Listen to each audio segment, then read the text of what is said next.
ایک باپ عالیشان منصب پر فائز اپنے بیٹے کے عالیشان دفتر میں داخل ہوا۔ بیٹے کو محبت بھری نظروں سے دیکھا، دل زیادہ مچلا تو اس کے پیچھے جا کر کھڑا ہو گیا۔ فخر سے مغلوب ہو کر بیٹے کے کندھے پر ہاتھ رکھ کر پوچھا، بیٹے جانتے ہو اس دنیا کا طاقتور ترین شخص کون ہے؟ بیٹے نے جھٹ سے جواب دیا، بابا میں۔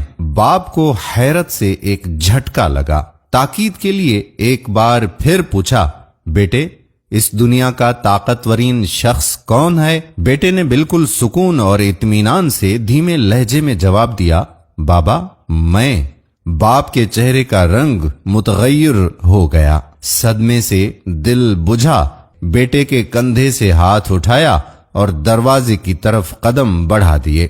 دفتر کے دروازے پر ایک بار پھر رکا، مڑ کر بیٹے کو دیکھا اور پھر سے پوچھا، بیٹے اس دنیا کا طاقتور ترین شخص کون ہے؟ بیٹے نے بغیر کسی توقف کے کہا، بابا آپ۔ باپ کی حیرت کی انتہا نہ رہی، بیٹے کی اس بدلتی سوچ پر بہت حیران ہوا۔ تھوڑے سے قدم واپس مڑ کر اندر آ کر آہستہ سے پوچھا، بیٹا تھوڑی دیر پہلے تمہارے خیال میں تم اس دنیا کے طاقتور ترین شخص تھے اور اب تم میرا نام لے رہے ہو، یہ اچانک تبدیلی کیسی؟ بیٹے نے کہا، جب آپ کا ہاتھ میرے کندھوں پر تھا نا تو میں اس دنیا کا طاقتور ترین شخص تھا، اور اب جب آپ کا ہاتھ اٹھ گیا ہے اور آپ دور جا کر کھڑے ہو گئے ہیں تو میں تنہا رہ گیا ہوں۔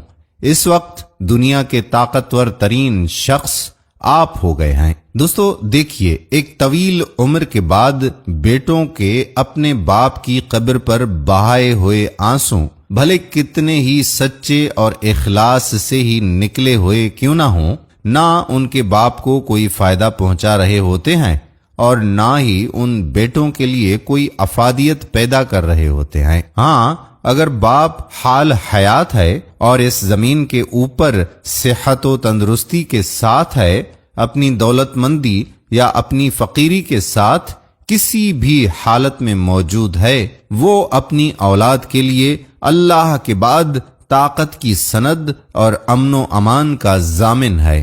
مبارک ہو ان خوش قسمتوں کو جن کے والد زندہ ہیں اور ان سے راضی بھی ہیں۔ والد کی قدر کیجیے، ان کا سایہ آپ کے لیے ٹھنڈی چھاؤں کی مانند ہے۔